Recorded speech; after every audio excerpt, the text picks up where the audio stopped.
No one knows everything, but everyone knows something no one else knows, including you. Welcome to the other side of things. I'm your host, Dr. Michael D. Maria, and for 35 years, I've been a guide of the soul. On the other side of things, we explore alternative perspectives on challenging topics, ranging from love, sex, death, and madness to dream work, breath work, and other cutting-edge healing modalities. We live on a precipice as a species, so let's jump in. Welcome to another episode of The Other Side of Things. I am so thrilled to have our guest today. She is a dear, dear friend, a soul sister. She's been a mentor and teacher, as well as a collaborator in all things medicinal, shamanic, earth-centered, soul-centric. And I can't wait to introduce you to her. For those who know her work, she needs no introduction, but those who might be new to her work, here's a little bit of background. Linda Starwolf, Ph.D., has been a shamanic visionary teacher and guide to thousands of people over the last 4 decades. Starwolf was a nationally certified alcohol and drug counselor for 30 plus years. She studied a variety of breathwork techniques with many teachers, and Starwolf draws much of her wisdom from personal experience of using breath to fortify connection to one's own life force energy. The author of 13 books, Starwolf is also the creator of Shamanic Breathwork, the Shamanic Healing Initiatory Process known as SHIP, the founder of Venus Rising Association for Transformation, a nonprofit organization, and founding president of Venus Rising University for Shamanic Psychospiritual Studies. Starwolf is also co-founder of the Shamanic Mystery Tours and guides spiritual seekers to travel as emissaries to sacred shamanic sites around the world. Dedicating her life to assisting soul seekers to transform and embrace their lives, Starwolf teaches how to embody the shaman within and step into a life of passionate soul purpose. Her commitment to sacred activism and visionary leadership led her to create the Shamanic Ministers Global Network and train shamanic breathwork facilitators around the world. Starwolf has a deep connection to shamanic earth wisdom teaching originating from indigenous elders. Twyla Nitsch, beloved Seneca Wolf Clan grandmother, gave her the spirit name Starwolf and adopted her as a spiritual granddaughter. I am so honored and happy and thrilled to welcome you, Linda Starwolf, to our show today. Thank you for being here so much. Thank you, Michael. It is truly a pleasure to be here with you. And I thought maybe I would light a little smudge for us, if that's okay with you. Oh, please. That would honor us, our time together, and this space. And it's a reminder we can, I think, spiritualize and bring soul to cyberspace with the proper intention and with doing exactly that. So thank you. Thank you so much for smudging our cyberspace today. Well, as you know, and I know, and probably most of the people who be watching or listening to us at this time, we know that when we close our eyes, we're in the same space. When we talk, we can Mm, hear each other, we wouldn't know. mm. And so the space between us is really an illusion. As soon as Oh, we connect heart and soul, we're right here with each other. And that's also true for our beloveds, whether they be two-legged or four or winged or thin, who are on the other side as well. So I just want to call in the energies of everything that loves us, mm. which is so much. We are so loved. This whole earth has to love us a whole lot to put up with us in Oh, in our oh, teenager stages right now, yes, adolescence. yes. I think they would probably liked us better when we were children of God instead of Mm. teenagers of God. But I love anyway, that. I love that. but That's it beautiful. still loves us. I've raised teenagers, so we love them. But to call in the love and support of the cosmos and the great mystery that we always have, and all we have to do is call, and great mystery will answer. Mm. So thank you to all the directions, all of our spirit guides and helpers, to all the elders on the other side now that we need so much, and those who are still with us, and those of us who are growing into elders. And may we walk in the footsteps before us that have gone before us, that have taught us the old ways, the ancient ways, while we also bring in and download the new wisdom from the galactic center of this cosmos and interdimensional consciousness from both the past, the present, and the future. Aho. Aho. Mm. Mm. Ah, wow. That we needed that. That was Yeah. so nourishing, nourishing so much. It made me think of we were before we got on, we were talking about Jonathan Livingston Seagull. And was when you were talking about as we close our eyes, the space between us is an illusion. It reminds me of Richard Bach's other book that I just love, which is There's No Such Place as Far Away. Yes. And it reminds Yes. me to the old saying that those who live from the heart, there is no such place as far away. Yeah. So thank you. You know, to bring your medicine right in is so you. And one of the reasons I just love and adore you is your capacity to bring a sacred dimension to wherever you are and whatever's going on, no matter how dark, challenging, and difficult. And it's a true gift. And you truly are a genuine elder on our planet, walking uh, this life earth walk and earth dance. And I, for those who don't know, I'm particularly grateful to you because we had known each other for years, where you shared some of our music. We had some folks that we've worked with and companion and partnered with over the years, walking each other home, some dear friends, and in common. And you've been so gracious to use my music. We presented together. And when I was going through a fairly difficult, challenging spiral of change, once again, weaving a cocoon and going into my dissolving into goo and finding my imaginal cells again a while back.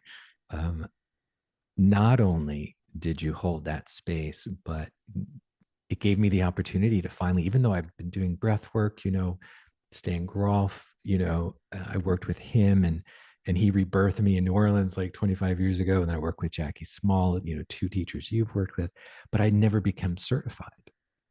And so the 2 weeks for 2 years in a row that I worked with you, I don't know, 6, 7 years ago, however long it was ago, was life changing, affirming. And I was already grateful to you, but I want to thank you for that time, and that I am part now of this beautiful community, worldwide community of shamanic breathworkers, as a Yes. certified shamanic breathworker myself, facilitator.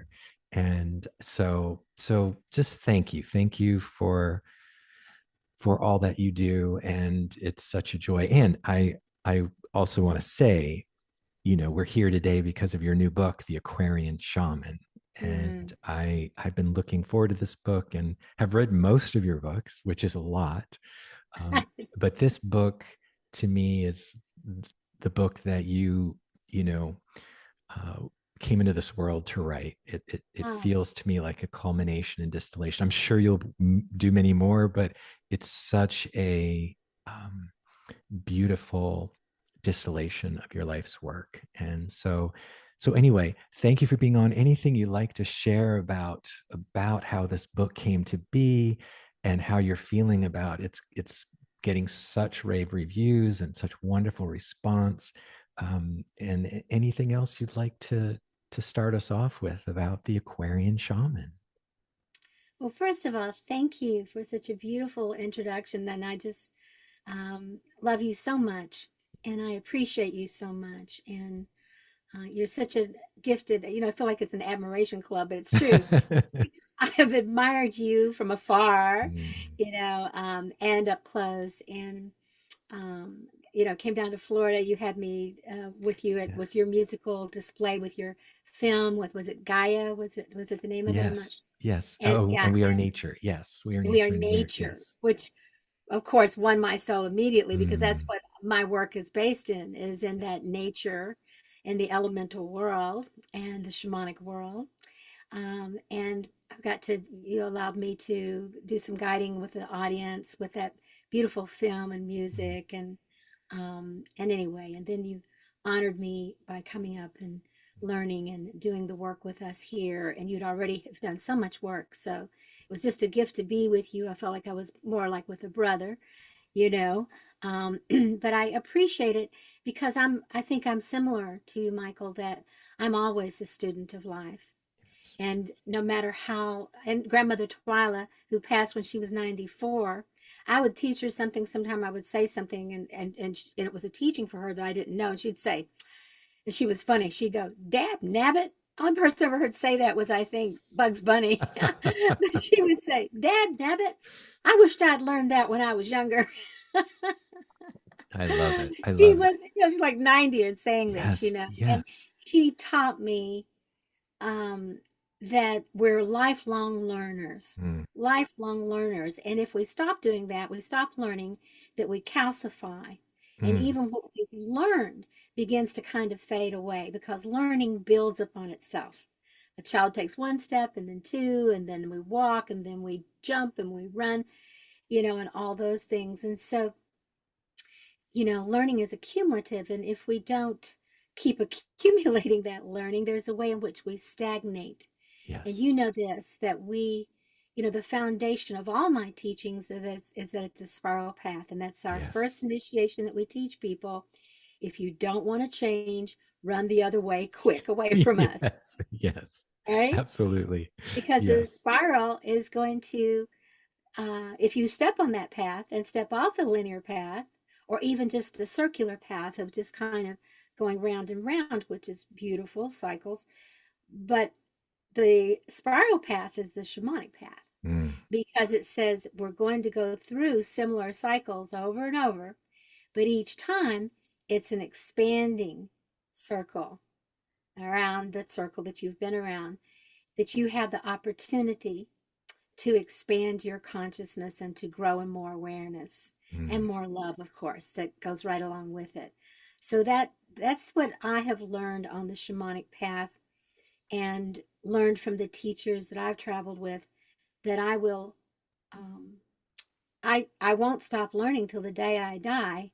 And I doubt very seriously that I'll stop learning even then. That'll be off to the next great adventure. Absolutely. Beautifully put. And I would say,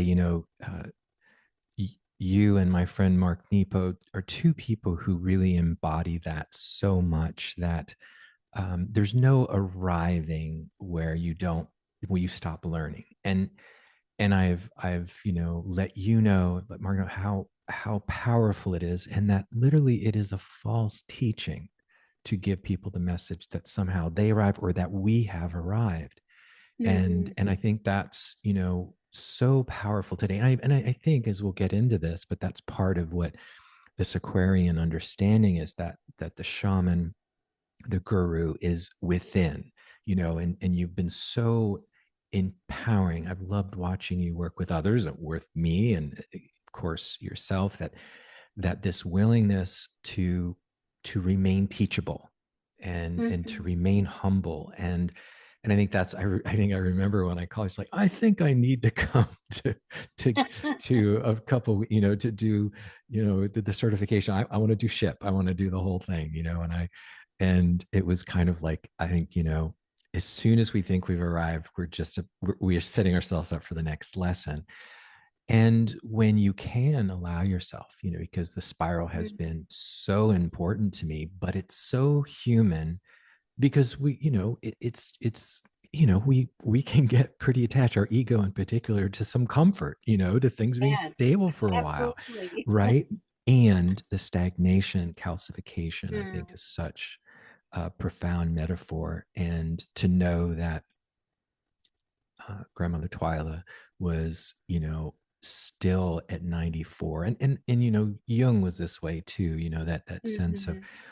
and we're going to be learning on our deathbed. I also love that he said, pick projects that will take more than one lifetime to complete, Ah, and love that.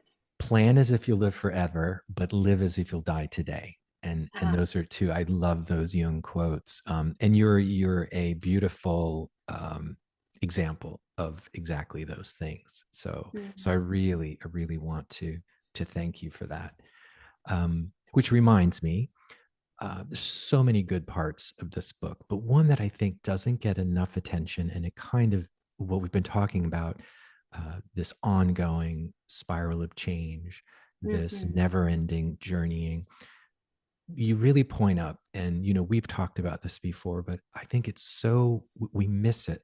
But you really point out in your book about how the origin of the word shaman derives from Saman, or the indigenous people, the Tuvan people of Siberia, that it was a verb, not a noun. Right. And, you know, I think I've shared with you my teacher, my Blackfoot teacher who changed my life 32 years ago, would say, you know, Michael, I can speak Blackfoot all day with barely uttering a noun, that these indigenous languages were more verb based. And so this idea of shamaning, shamanizing, souling, I'd love to hear more about your thoughts about, you know, this understanding or verb-based understanding of this quantum worldview or indigenous way of being that is about flow and flux and process and like the river and like the wind and like the fire, you know, that's it's in constant state of change. And again, you live this so well, but I'd love to hear anything else you might want to share. And I love that you put that in there. I Mm. think it's such an important missed piece of what we talk about when we talk about, it's less about being a shaman than living shamanically or shamanizing or shamaning. Mm-hmm.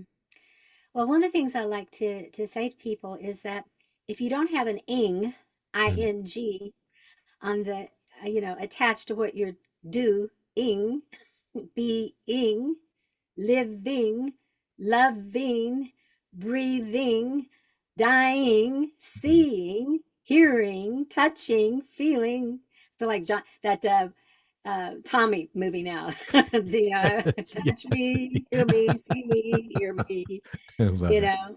Um, but everything thing in Mm, life has an ing if it's alive, you mm, know, and it's constantly in the process of becoming something else.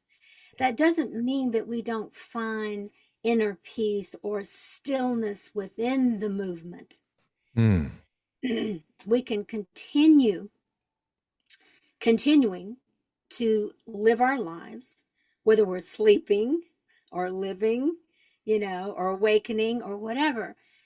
And we can still create the stillness inside of us. We can go to that quiet, still place where the watcher, the shaman, the healer, the teacher, the mystic, whatever it is for you, that spiritual being, mm. still being, Yes, okay? Even you can be a human doing or a human being or both at times, but it's still an ing. yes, you're yes. you're you're in the energy. Energy is not static. Mm, Anytime we try to hold on to anything, even if it's something beautiful and precious like a rose, or someone we love who is in the process of dying physically. mhm, When we try to hold on, it's natural to want to hold on to the things and people and places and things that we love. But I know as one myself who has had to accept and let people, places, and things go many times in my lifetime for one reason or another, simply that things ended and it was time for that, or, they left through death, or they had other roads to take, or whatever. There's, of course, grieving, mm. okay? Yes. And then coming to understanding all these things and to accepting and sometimes even forgiving, whatever it needs to be. But the reality is that if we try to hold things too tightly. I mean, I love to give a good strong hug, and I love the things that I love, and my land and my people and my dogs, and I say my, Mm, and I know that they're on loan mm, from Great Mystery. yes. I get that. But when we love people and things, we hold it so close. And I think we're supposed to. I think that Mm, we're supposed to just let the world become our beloved and just mm, hold it so close and know that when it goes or when they go, it's going to break our hearts wide open. mm, And we're going to feel maybe like we're dying when that mm, happens. And a part of us will. But at the same time, we will be growing. We will be growing. And in time, we will have understanding. mm, I've had I've had just the right amount of heartbreak in my life mm, to help create who I am. mm, And I've also had so much joy in my life to create who I am. And I'm aware that many people take it very personal when things happen that break their hearts. It's hard not to. But eventually, in my first heart, well, let me go back up for just my first major heart break was my grandmother passing when I was 12, who was my first grandmother, Twyla. yes. And did you know that they were born the same year, 2 days apart? Oh, I didn't. I love I that. only found that Chill out bumps. recently Chill because I bumps. looked up I knew when they were both passed, and I looked and seen that when they both were born, and they were 2 days apart. You can't make that up. No, no, I love that. So touching.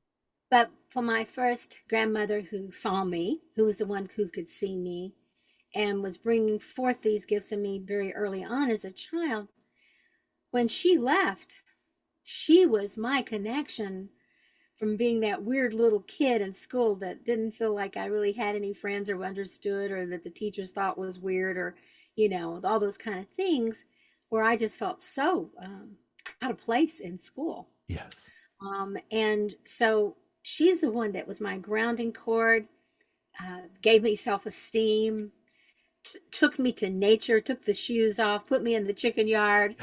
I always said that I was, she says, go out there and walk around the chickens. And my mother would say to her mother, my mammy, Mama, Linda Kay's getting chicken poop all over her feet. And she said, it's good for her. It's good for her. Oh, I love it. I love So it. Earthy. earthy. She was earthing me back then. And then I Yes. would bring eggs up and we would have breakfast. And, so, and then she would tell me wisdom. And we would always talk about our dreams after breakfast every Mm, morning. And I stayed mm, there a lot.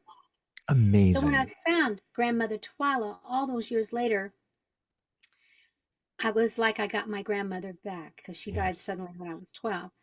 But it was like she came back to me and through grandmother Twyla. Mm, And so I have a feeling when grandma got to the other side, grandma Twyla, that she and my grandmother hooked up and that I feel like one's on one side and one's on the other. I'm like, okay, gals, I love you. mm.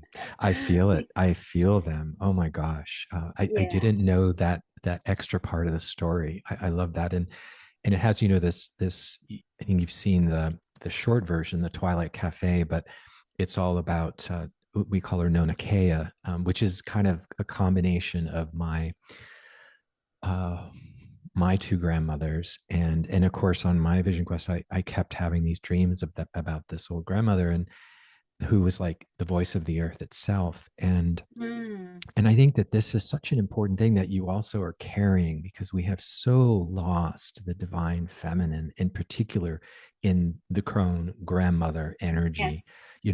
grandmother earth. And, another teaching my teacher had was that, we don't have dreams, dreams have us. And one of the ways when I go to sleep is grandmother dream me, that grandmother earth is dreaming us. But I and this is always, sometimes it'll choke me up, and I know some of this story, but it's such a good segue because Yeah. my grandmother in 1946, who talked to the trees and the rocks and the water, and she was one of the most sensitive, caring, loving people, deeply connected to the earth, um, was actually going through a spiritual emergency. I mean, I have all the records, and she's saying, I'm walking on a cloud, I'm in a dream. And she wasn't disturbing anyone. She wasn't violent. She wasn't even paranoid. She actually goes to ask for help. And, at the time she gets put into a state hospital in Oh, yeah, I 1946. remember. Yeah. And between ice baths, insulin shock, ECT, and Mm, they had just imported all of these psychiatric meds from Russia, which were used, Haldol, Thorazine, were used as torture or anesthesia and called a chemical straitjacket. She became catatonic for 7 years. mm. And she spent most of the rest of her life outside of 10 years, where an older gentleman named Hap, who would come to the hospital, and she worked with him for a period of time as her housekeeper, but it was on a farm. And she had 10 years out of that hospital, and we visited her those times, and she was so happy. And she would slop the pigs, and she'd take care of the chickens, and it was the earth to me that healed her. Yes. When Yes. Hap died, her family didn't want her around and kicked her out, and she ended up back at the hospital. But I want this is such a sensitive topic, but as far as when we talk about madness, when we talk about schizophrenia, bipolar, I just finished this amazing book called Shamans Among Us. I disagree with some of his conclusions, but he's an evolutionary psychologist, and he discusses that in indigenous cultures, about 1 to 2% of the population become shamans or medicine people. Hmm. In all our culture, 1 to 2% of population gets diagnosed schizophrenic or bipolar. Yes. And No coincidence. right, and he makes a very, looking at the evolutionary evidence, that why would every single culture on every single continent come up with this very unique job of divination, of healing, of connecting to dealing with ritual for birth and death? Why would every single culture have this totally separate? And he has some beautiful things about it, but that I would love to.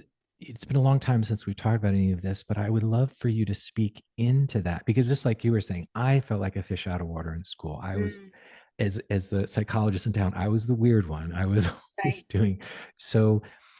Anything that you might want to speak into that, and I know whatever my grandmother had, I have. I mean, I know that, but I've had elders. Number one, I'm also wasn't a Right. woman. She was in poverty. She had no family support and tremendous trauma. Um, but anyway, all that to say, I would love for you to speak into whatever of that you might want to share Hmm. for those out there who might be feeling, Sure. on that spectrum. Right. Well, there's a lot more of us out there, and there's a lot more Amen. of us willing to say more about it, Amen. you know. Well, first of all, animals and children see and hear things that other people don't all the time. Yeah. Aho. I'll see my dog and he'll go, and I'm like, "What are you looking at, Mystic?" And he's like, "Don't you see it?" That sort of thing. Or all of a sudden, I have wolf dogs, but like Coda will get up and he'll go, he'll start barking at something. There's nothing there, but that sort of My thing. cat's So, the same way. I mean, right, cats there definitely do that, yes.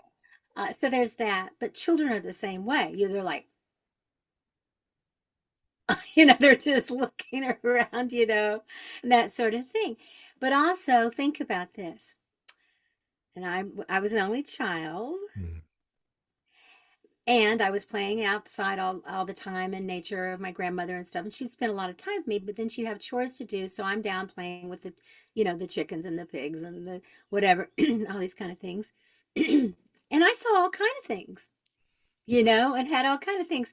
And never did my grandmother ever say, "That's in your imagination." Mm. When I said, "Mammy, there's a fairy in the trees," or "Mammy, there was a stick and it talked to me," or, she's like, "Well, what did it say?" Those kinds of Yes. things. She So inquired and stayed curious and that's right. validated your experience. Exactly.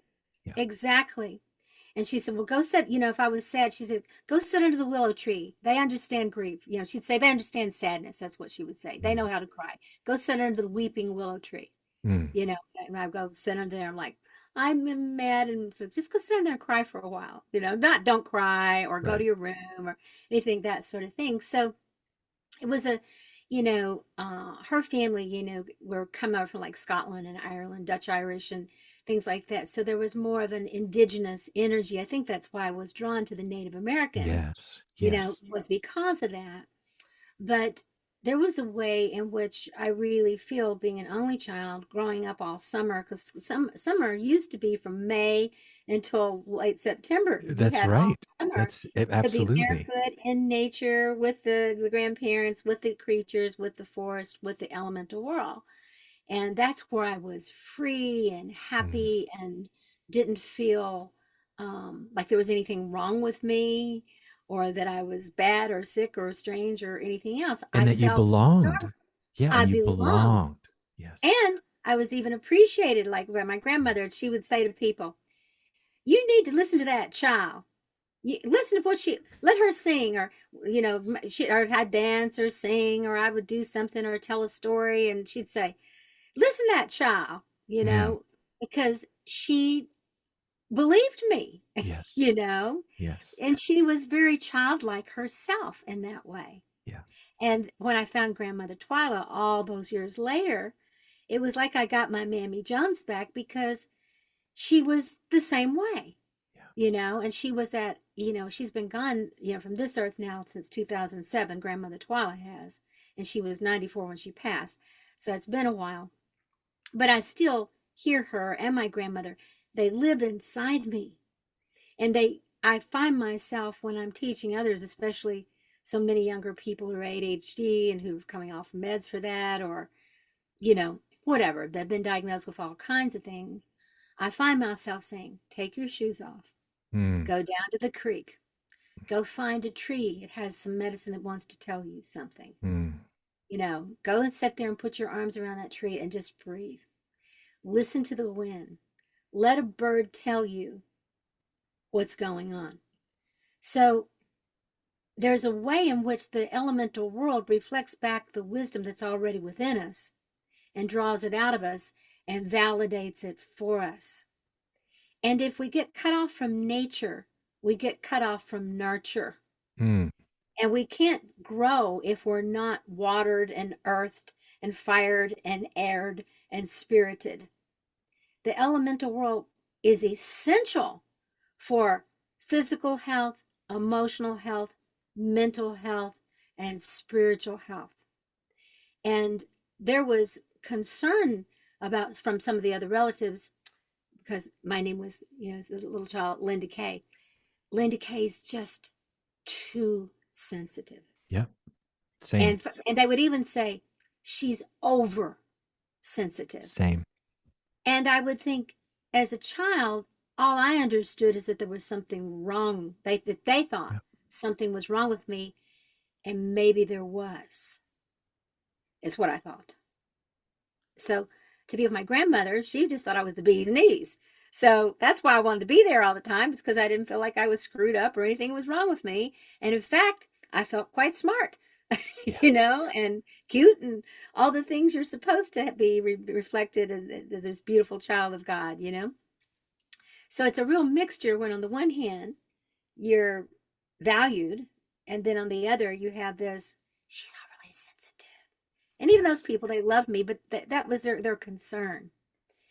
I'm just so grateful that my parents didn't have the money or weren't sophisticated enough to take me to a therapist or a psychiatrist or a Absolutely. psychologist. Right. Isn't So, that, yeah. So you agree that because what happens is the narrative that we buy into yes. can be very toxic and destructive to this deeper soul connection to the earth, the elements, etc. I couldn't agree more. And thank goodness. I mean, I think that's where we all need a grandmother like you had, and that natural sense of connection.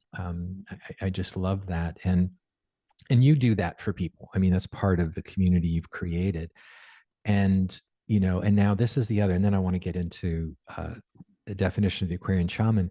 But before we leave this topic, I know, and this was big with Stan Groff and holotropic breath work. And I know even when, my certification, being cautious doing breath work with somebody who might struggle with if they've had a diagnosis of bipolar, Yes. schizophrenia, or psychosis. But I'm friends with Sean Blackwell. He's going to be on the show next month, possibly. And he does just one person, and they bring a family member, somebody who's going to also be supportive. It's over like 10, 12 days. But he himself had been hospitalized, he Mm-hmm. wrote two books. One is Are You Bipolar or Waking Up? And the other is Bipolar Awakenings. And he's had quite a following around the world, and he's based in Brazil now.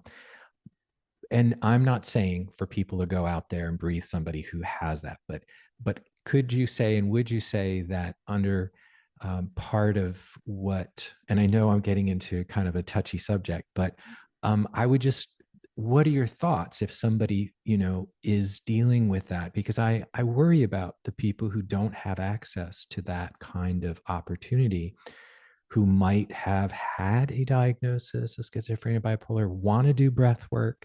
Um, what are the precautions? What are your thoughts? And have you seen, because I have personally seen people come through that in a positive way. Sean's actually found out that as a compared to increasing more issues with psychosis, they actually tend to get more grounded. It reminds me of what Plato said, which was, if you go into your madness voluntarily, it won't come out involuntarily. And the only thing I would add to that, and is if you have a firm foundation and grounding around you of people who can understand and navigate.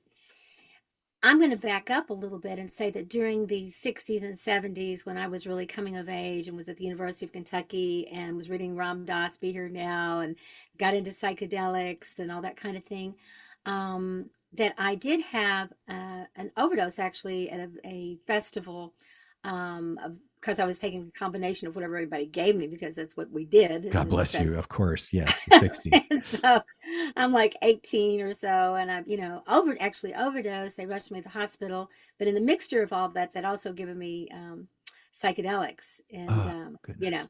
and so they resuscitated me very quickly, but I left for moments, and I remember being above my body, just textbook, Yeah. Near above, death seeing experience. Yeah. myself. It felt like it happened in a few seconds that I was there, and they were saying she's not breathing, and I'm thinking I'm breathing, I'm fine. And then I realized that it was me that they were talking about, and that I was watching them, and that's all I remember of it. And Mm. then I slammed back into my body. I woke up a few days later. They told me I almost died, and I said, and then I said, well, from my point of view, I did die. And they went, you saw that? And I'm like, yeah. And well, that was Wow. just for a moment, and I'm like, yeah, well, it happened. And they're like, Yeah. yeah, it did. So they weren't even going to tell me, I guess. I don't know. But, and then I looked very young at 18, and they thought I was 15 or 16, and I wouldn't tell them my parents because I didn't want my parents to know. Oh, And so they God would bless let me you. out, and I got hospitalized. One flew over the cuckoo's nest. Oh, bless your heart. Right. Oh, And then goodness. they started pumping drugs in me, and I really went psychotic. Mm. From the medications. Right. I Well, was I've seen, yeah. like I was freaking out. And Yes. so I tried to escape out a window. They caught me, put me back in. And so finally called my parents and let my parents come get me. And boy, were they pissed.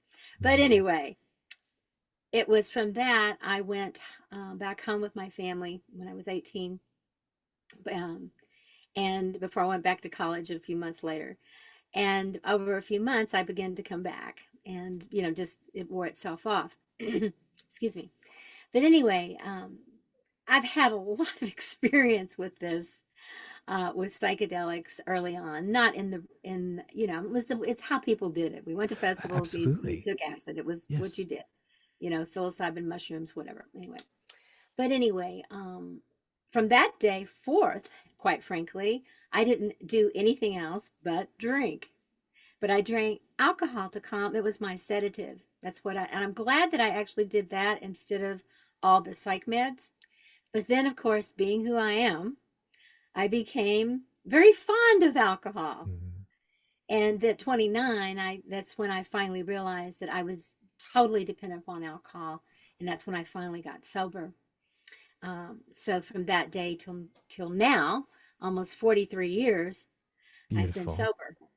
which is So, amazing. And I just you talk about this in quite detail in quite a few of your books, and again in Aquarian Shaman. I just hats off to you. So powerful, that journey.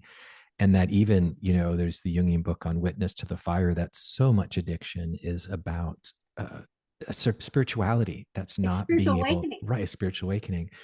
And I mean, because I'm substance have not been my issue. Codependency has. That I'm I consider myself the codependency poster boy, and have worked the shamanic 12 steps, and continue to work my recovery program with codependency, which has been so grounding and so healing, and so profound. And I think that's the other thing. Anybody out there who is interested in doing breath work, one of the things I love about your entire community and shamanic breath work is it's so grounded in the 12 steps. And there's Yeah. so much groundedness to me around, well, not only that, but also because of your Jungian grounding and doing the shadow work, I think is another Yes. thing that I want to mention that I really loved with my work with you personally, and also in terms of the certification, that is so the shadow of so much spirituality out there today.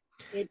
Yes. And that it's so grounding. And I also want to say, one during one of the weeks I was up there during our certification, you shared you, Nico, shared all of your mandalas over that you had done over Oh, decades. yes. And I just want to say, I literally was moved to tears Hmm. because number one, I've kept my own mandalas for in mandolas and things, and I've got 40 years of journals. That going to these places where hanging on by your fingertips, or where, and I thank you so much for sharing that, because I have been imminently suicidal 3 times in my life, and I've been psychotic. I call it soulcosis now Right. in my Yes. new, Oh, I love that. I right, love that. in my new book. It's called The Way of Twilight. I finally talk about my soulcosis at 18. And because of what happened to my grandmother, I didn't go to a hospital. I didn't talk to a Right. therapist, didn't go to a psychiatrist. And my roommate at college, I say, loved me through it. Hmm. He's my best friend to this day. And he knew I was going through something, that it was some kind of journey I was going through. And so he was journaling, I was journaling, I was doing these mandalas. But I want to say that the authenticity of your journey is without question in my mind, because the reason I was moved to tears was I saw over and over again your willingness to go into the void, into the darkness, and dissolve and die and be reborn. Hmm. And I have such respect for that. Hmm. And I just want to honor you, Hmm. and that I see you. Hmm. Thank you, Michael.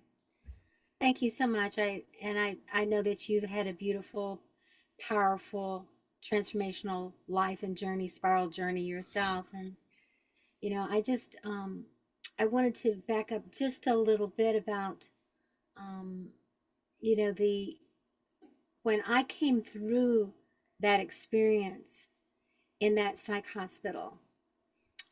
And my parents came and got me, and I was humiliated and all that kind of stuff. But I went home. It took me about a year, and I had horrible panic attacks. That's what left me, residual panic attacks.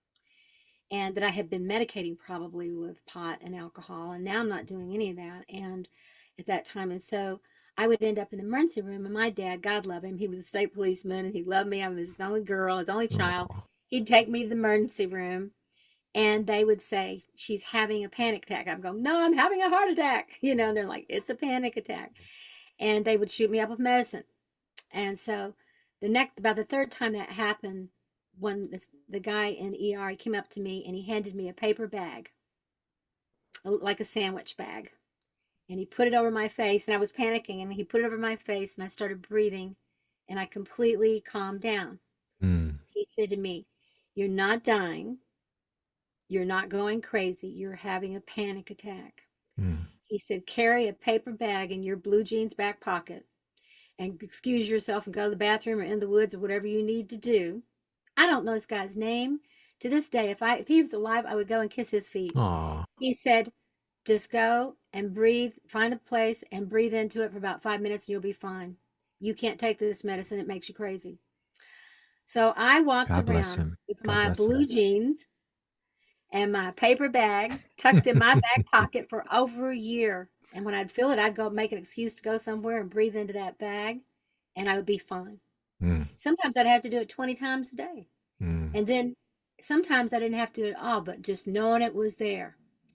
And I don't remember the day that I finally didn't walk around with a bag, but it was at least a couple of years. And I don't know how it gradually didn't happen. I don't even remember. But I could have been on all kinds of psych medicines. Instead, I was on a brown paper bag. Oh, I love it. I love it. And I started reading every book like Jonathan Livingston Seagull that I Yeah. could get my hands on, Yes. and all those sort of things from that time. So, one other thing I want to mention, and is that I had this cousin. She was my mom's first cousin, so she's my mom's age. She's no longer with us, but she would be 94 if she was alive. Margaret Jean Moore, the town psychic in Mm, our town, was my cousin, and everybody thought she was weird. And even though she was my mom's first cousin and they were close, my mom thought she was weird too. But of course, my mom thought I was weird too. But Margaret Jean and I had a pact with one another. She said, "We're two of a kind." She said, "Your mama is normal. We're not." She used to say, "Linda Kay, you and I ain't right, and that's okay." I love it. I She'd love it. always tease me. She'd say, "You ain't right, and I'm not either." I love it. So, but she was the one who said, "You have gifts." She said that too. And she was the town psychic. And, you know, her family kept giving her medications and stuff for her whole life. And she was addicted to quite a few things. I'm not even sure it's not what eventually ended up causing her to leave. But I realized it ran in my family. She was my grandmother was her aunt, you see. So my Mm, grandmother was like this. Margaret Jean was like this. It seemed to have skipped my mom somehow, mm. although she's very psychic and just pushes it down and stays Right. very normal. Right.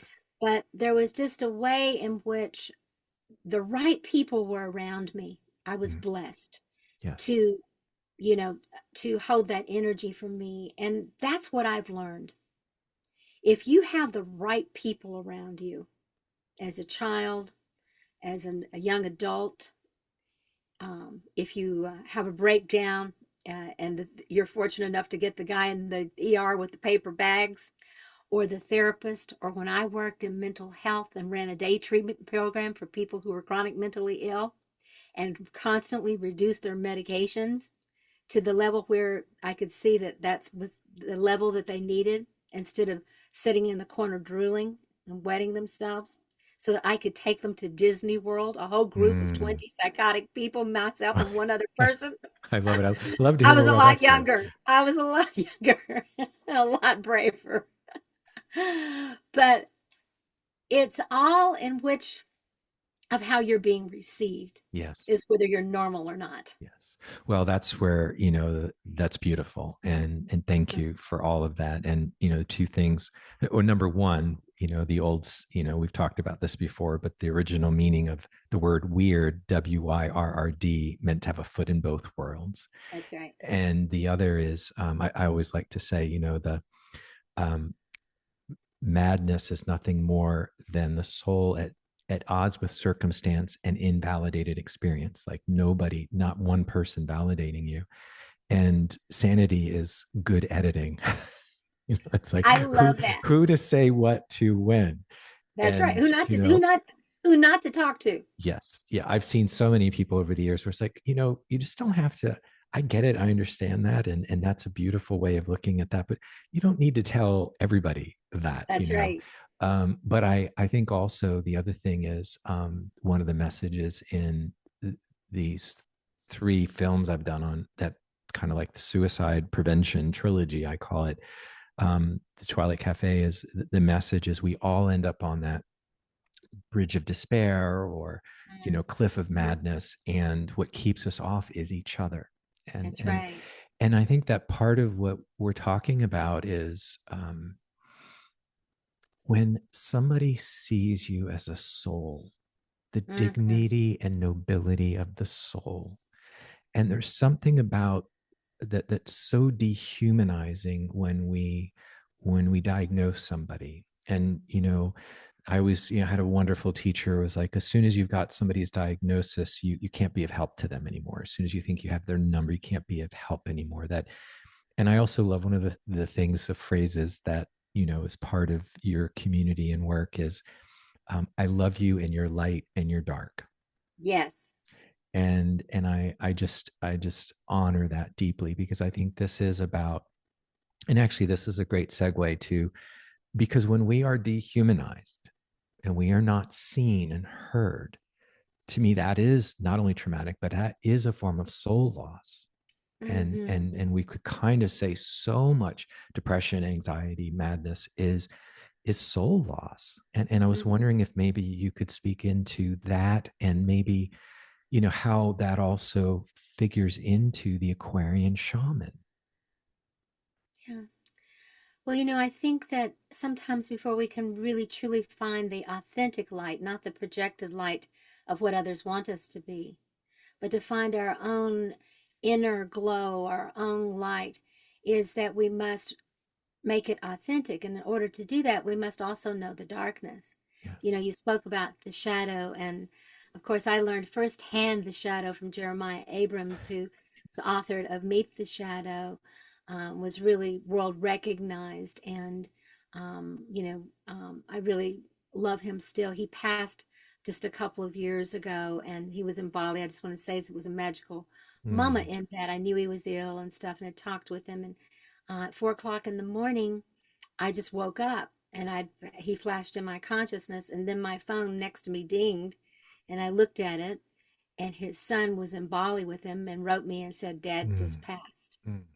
So we had that bond with one another. But Jacqueline Small had introduced me to the concept of the shadow and was teaching it, but she brought Jeremiah Abrams in to do a shadow, meeting the shadow week long. And he came and we worked together. And of course, we fell in love, and we loved each other at a very deep soul level. And then we became love partners for about 6 years. But during that time, I was with him a lot, and I had learned more from the recovery field, the addictions field, the mental health field, where his had been Jungian studies and psychology from that realm. So we put a lot of our work together, and we did a lot of workshops together and took trainings to Greece and some other place, psychoanalytic and, you know, breath work and those kind of things. And so during that time, he was a master shadow teacher. I feel like that I was um, constantly downloading and learning so much about the shadow, not just from an intellectual point, but because we were partners. So there was Yeah, that shadow. personally. Yes, It's like, that's yes. your shadow. No, that's yours. Like, well, your shadow's blah, blah, blah. Anyway, but aside from that, I really did a lot of shadow work in that relationship. And I know he did too. And what I learned from the shadow is such a beautiful thing, Mm, because it is holding everything that you think is bad about yourself, or yes. that you've been told is bad about yourself. And of course, the healthy part of the shadow is holding the parts of you that doesn't say the things that you're thinking out loud to everybody. Right, Okay. So, right. it's like, that's probably not the best thing to say to the Not police socially officer. appropriate. Right, yes. When if you get pulled over by the policeman, you probably, I was thinking very quickly. One girl left here after a breath work, and she got pulled over for going too slow on the highway. And when the officer pulled over, and he came over to the window like they used to do, came over to the window. She just couldn't help it. She said, "I'll have a burger with those fries." He says, "Out of the car." Was sure she was high on something. Well, she was high on the breath, right? High on the I'm soul, just not a sorry. I substance. just came. She said, "I'm sorry. I just came from a workshop." That's She said, awesome. out of the car. But anyway, I'm a private. Why did you say that? She said, it just popped out. She said, I was Um, trying to be friendly. Like, see, I pulled over. Anyway. So the part of what I want to make a point about the shadow is that the shadow is what's disowned. mm, yes.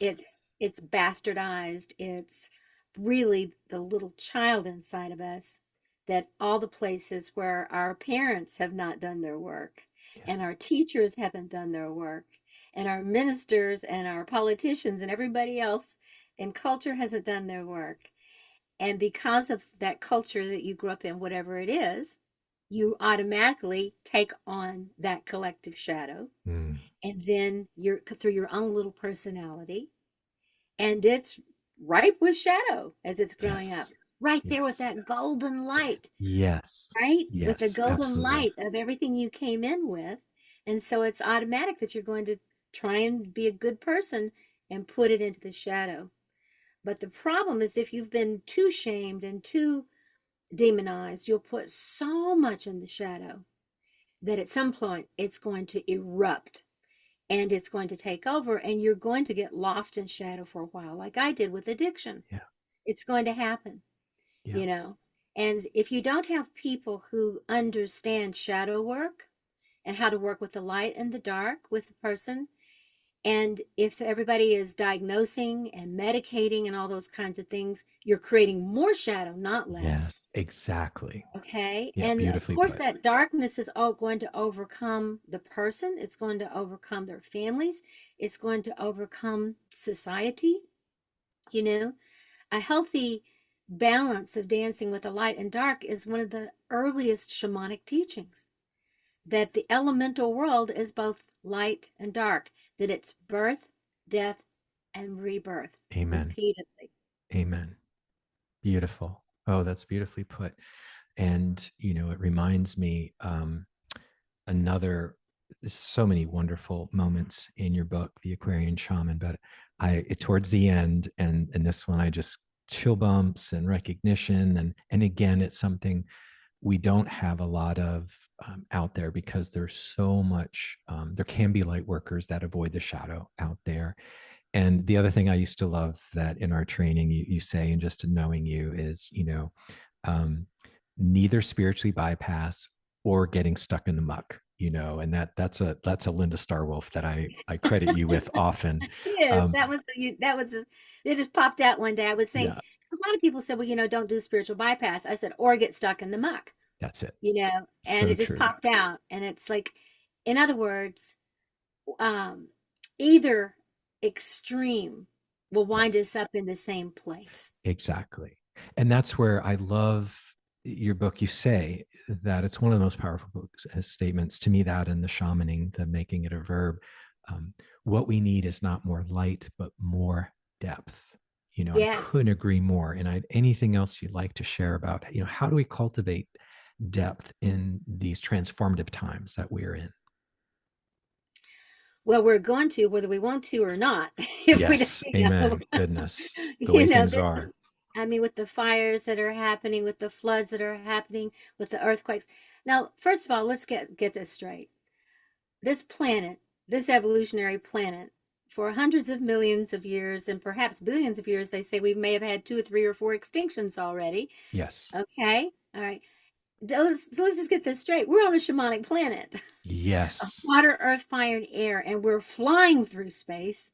We're a speck flying through space in our realities with our consciousness that is not bound to this earth, that is swirling through space with all of that. Oh, And I don't know about other planets, but I know that this earth is a shamanic planet. oh, And we are here. And it's shaman is just a word. It's got a frequency to it.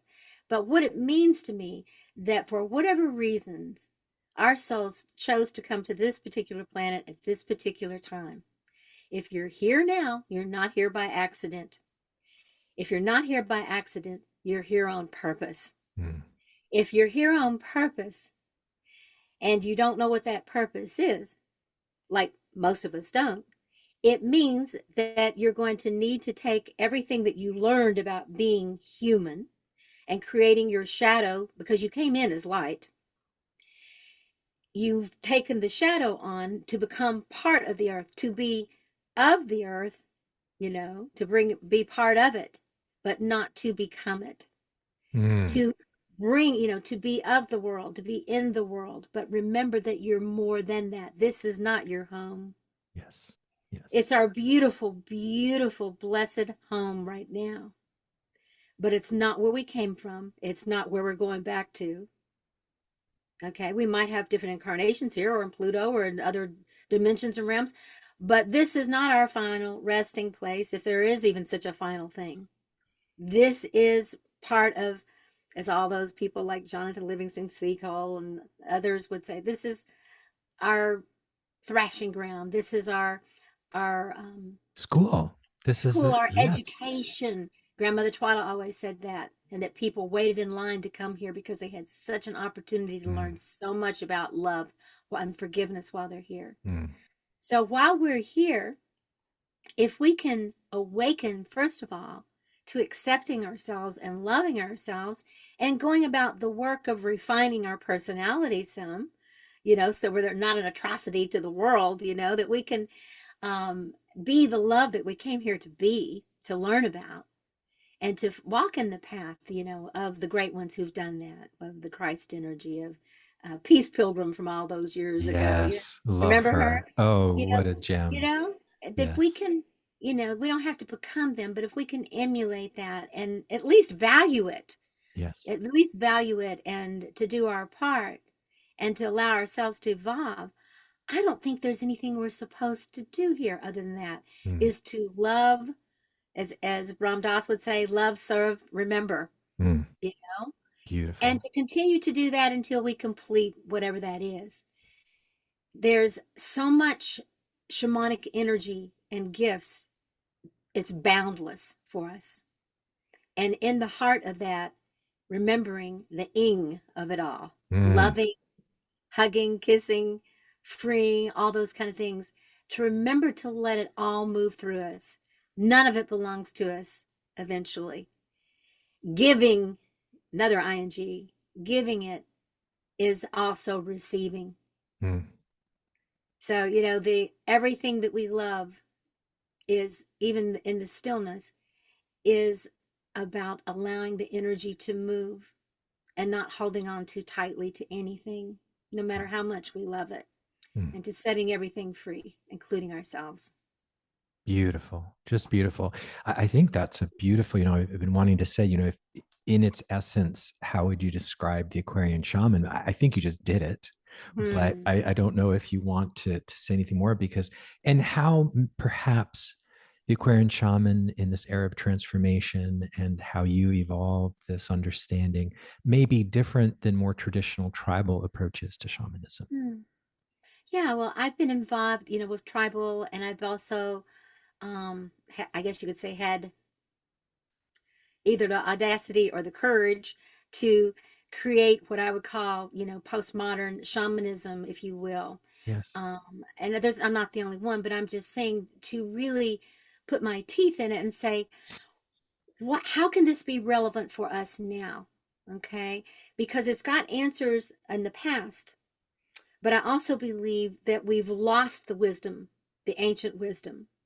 And, Venus Rising, my organization, we've said for years, merging ancient wisdom with modern day consciousness and technologies, but merging ancient wisdom with modern day consciousness. So it's not a either or, it's a bringing together. It's a sacred marriage of what are the new downloads. It's not like wisdom stops, or learning stops. New things are coming in from different places and from within and from out. But at the same time, we don't throw away the old and say that's no good anymore. We build on it. And we also sometimes go back and get it because we say, wow, we discarded this, or these cultures were destroyed, genocide, and they had a wisdom. I was just reading today, and I've read it over and over and over again, where those, early Native American elders had said the time would come when the people coming, the Europeans, would have to come back to the native ways and ask for help. Yes. And they said it would be 7 generations from that time.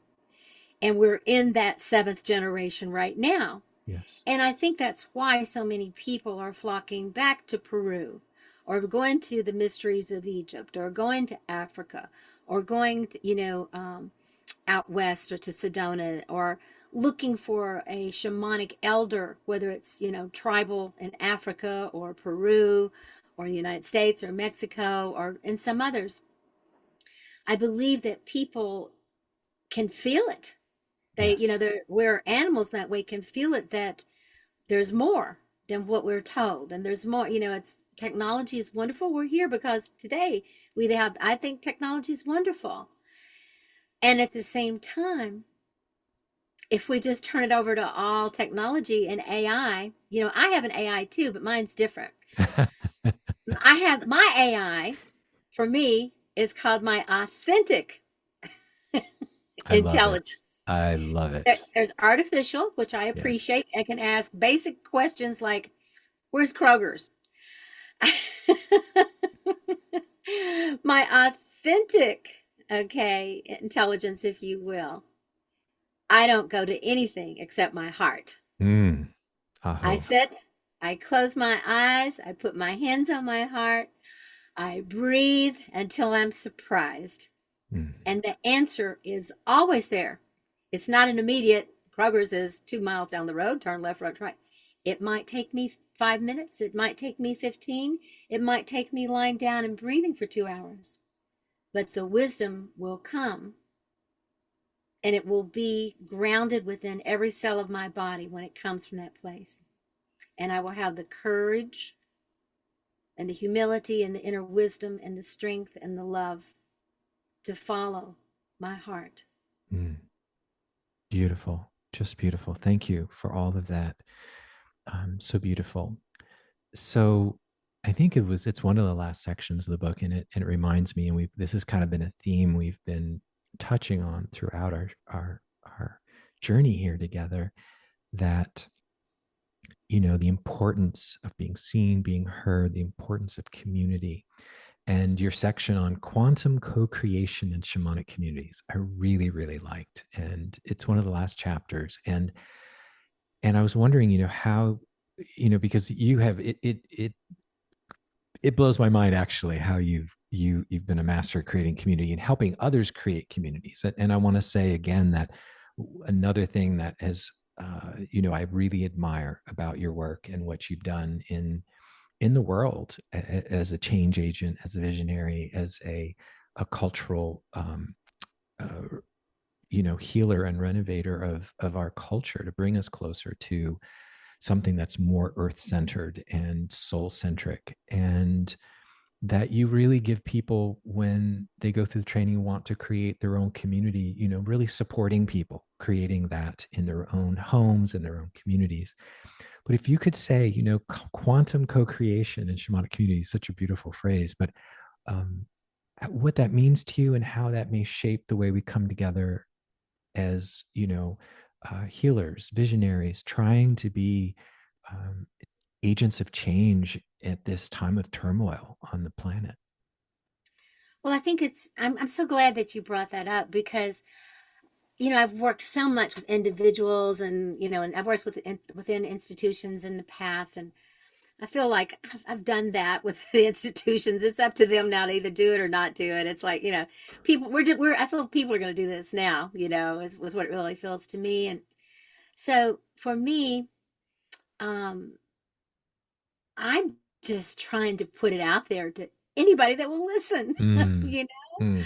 I feel like that little girl, in the chicken yard, that I with poop on my feet, and I'm saying, "Hey, I know a couple of things, and but anybody who wants to hear it, I'm talking to everybody who will listen, Mm, and I love to listen too back. I get so much from everybody. It's not just about me talking, and but I just feel like sharing. What I learned in AA 43 years ago was my experience, strength, and hope. mm, And that's what it comes down to. Some people don't like the word hope, but I'm very hopeful. I'm mm, very hopeful. I really believe that in the essence of most people, all animals, all of nature, and most people, that there is a desire. And if the ones who don't have that desire are ill, mm, okay. So even that, I don't hold them responsible for that, for their illness. There's an illness, there, a sickness. especially with a lot of our politicians all around, Mm. of all sides. Aho. Aho. But I really believe to hold, to not let anyone take your faith or your hope, Mm. or that, regardless, and we've seen that where the person's, and I happen to like dragons, but you've seen that sometimes when there's a person standing this huge dragon, they're just standing there with their heart open, like, and facing that symbolic energy, that shadow of, you, if you will, of civilization, not just the United States, but the whole world of civilization. That we're coming to that place in this Aquarian energy, this Aquarian times, when there's so much light coming in that it's going to attract the darkness, it's going to shine on the darkness. The earth has always been going through tumultuous changes and extinctions and all kinds of things, whether it was other civilizations like Atlantis or Lemuria that blew things out, or whether it was earth changes on their own or a comet or whatever, who knows. But this is apparently a highly transformational planet. That's what Grandmother Twyla used to say. They're standing in line because they say it's a doctorate degree in the Mm. universe. Love it. I believe her. I believe her on that. So we come here full of love and light. You see any child, you know that. Come in here, regardless of their karma, past lives, and other worlds, or this, come in full of light and stardust, and that beautiful energy of innocence and trust. And we're thrust into the shadows all around us of our parents, our schools, our institutions, anything that's not evolved to a more conscious awareness. And we take it all on. We take it all on. Everything, we're sensory. We take in all that light and all that dark. And yet inside of us, that light is there. Nobody can ever permanently put it out. Mm. If we are fortunate enough to be able to remember the call, or hear the call, or meet that one person that sees us, or whatever that happens in our dharma and karma, and we begin to remember, and we begin to embrace the darkness as sacred fertilizer, I call it holy shit. If we do that, sometimes the more you got, the stronger and beautiful your garden and your flowers and all these Yes. things, and your understanding and your Yes. compassion for others. To me, that's what a true Aquarian shaman Mm. is one who, not that doesn't have darkness, but perhaps had a huge darkness within their soul. Leonard Cohen had so much light, and he sung about the dark all the time, Yes. but in that darkness is that fertilizer. It is that which has made us grow. Yes. And coming through that, what the saints have always known, in the mystics of the dark night of the soul, Yes. is the most glorious light, Mm. filled with so much love, that love has the energy of the Christos that loved even those who put the nails in his hands. Mm. So there's something about the dark and light that dances, at least on this planet, in this dimension, that is incredibly awful and awe-filled. Mm. And that is, I think, what it comes down to for me with the Aquarian shaman. The Aquarian shaman does not run from the darkness or deny it. It embraces it. It loves it. It doesn't spiritually bypass it. It holds it accountable. It grows from it. It uses it as sacred, holy shit fertilizer. And it shares its wisdom of what we've learned, so that perhaps we can make it a little easier for someone else. Mm. And if not easier, we can at least be there to help them when they need a helping hand. Beautiful. Just beautiful, Star. A really beautiful place to land. And it reminds me again, another Jung quote, the brighter the light, the darker the shadow.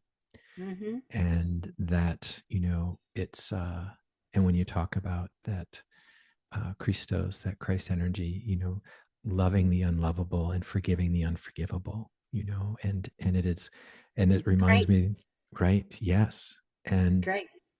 there's it's a beautiful circle here, because one of the things my teacher would say about Grandmother Earth is that because she has experienced everything, she can love and forgive everything. And so I think that's, again, you are such a beautiful example of that, and share so much from your experience and your heart. Um, so as we are coming, boy, it feels like 5 minutes, but it's been almost 90 minutes already. Uh, how can people find out more about your work, and anything you'd like to leave our listeners with as we begin to find a place to land here? Hmm. But so before I forget, let me go ahead because I forget to do this Sure, sometime, and of just to let course. people know how to reach Yes, me. please.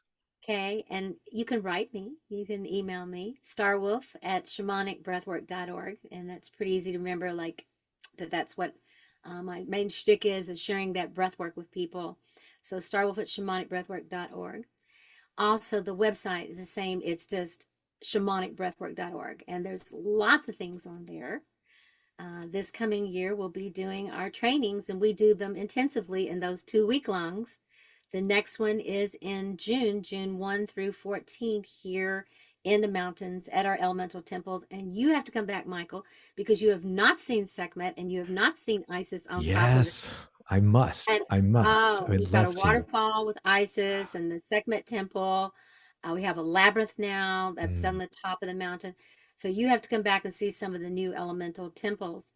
I would love Um, to. I'd we love to. will also be doing several ships. One online is coming up actually online. And if you're a graduate, you can actually come back and do that if you want to come in and breathe and do some stuff. So Awesome. that's something you can check into. But I'll be in Sedona in at the Gathering of the Shamans in May, and there's always some beautiful people there, Heather Ashamara and Stephen Farmer in the past, Don Miguel Ruiz, Daniel Jamario will be this year. So it'll be a wonderful weekend there. And then um, the other piece that I wanted to share is that we will be going to Egypt in doing our first ship in Egypt. We've been to Egypt many times, but we're going to do ship in the temples, Wow. which is so cool. I think we have 3 spaces left for that. That is going to be amazing. We should document this one. This is it's Yes. incredible. That's going to be at the end of November. We'll be gone for 2 weeks, end of November, end of October, 1st of November next year. And there's a lot of other things. There's mystery schools happening. One of the things I haven't started yet, but I am going to because we have so many people and I'm not able to answer everybody, all the questions I'm getting from people, and even the people that I have to help can't even answer all the questions. I'm going to want to start some sort of maybe once a month forum that's just maybe a subscription of, $10 a month or something if you want to join it, where if you're a breathwork facilitator and a ship member or congregation, as long as you're affiliated with Venus Rising, you've done some of our programs, that you can come on and ask those questions that you were asking, like, hey, I'm working with a client that's got this, or I want to do this, where can I find the music, or just whatever people need to ask, because we can't answer all those questions anymore through email. We're overwhelmed with it. But I Yes. want people to ask those questions because they're very important, especially about working with certain types of people, Yes. you know. And right now we have a psychiatrist that's wanting us to come up and work with him and his clients and that sort of thing. So I'm sending someone to go do that, work with them. So more and more of this is happening. And if we can, have a way to be able to have a forum for that, where people can pop in and say, hey, can I collaborate with Michael? I loved your interview. Or Star Wolf, I want to come out to North Carolina. To have a kind of a forum where people can just come with those questions instead of one-on-one emails to me. I'm Yes. trying and I I, cannot keep up with it. no, I think that's a great idea. It would be a wonderful resource to, Yeah, and a it is, resource it's, page. yes. Yeah. It's a beautiful idea. Thank you for all of that, Star. I just want to thank you for following your heart, doing your work, and Mm. birthing your soul work on planet Gaia. It's a service of tremendous, I think, the, I'm also friend, student of Bill Plotkin and the whole work of the soul centric work he talks about. But you're such a beautiful example of so much of what he talks about, which is, that the best way we can save the earth and our species is to become fully who we are and Yes. and to belong fully to our souls. And it's going to happen one soul at a time. And Joseph Campbell mentioned this, and Jung mentioned this, but you are such a powerful example of that. And I think in particular for a woman in our culture, I just again want to honor you and thank you. It's benefited my life personally, professionally, and so many others. And uh, I love and appreciate you, and so grateful for this time together as always. Mm. Thank you, Michael. It's been a real pleasure. It's been just like two good friends talking, Yes, and I just so appreciate it. And thank you for the good work you're doing. And let's do some things together. I I'd really love would love to. to Likewise. co-create with you.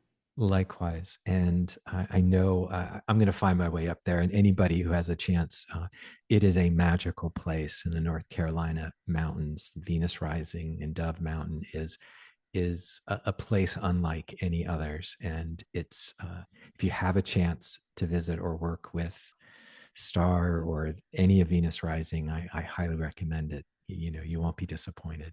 Mm. And thank you, listeners, for tuning in to another episode of The Other Side of Things. And we'll see you next time. Thank you for tuning in to The Other Side of Things. I have been your host and guide, Dr. Michael DeMaria. You can find out more about my work at michaeldemaria.com. Explore the books, music, and online programs and films. And we'll see you next time on The Other Side.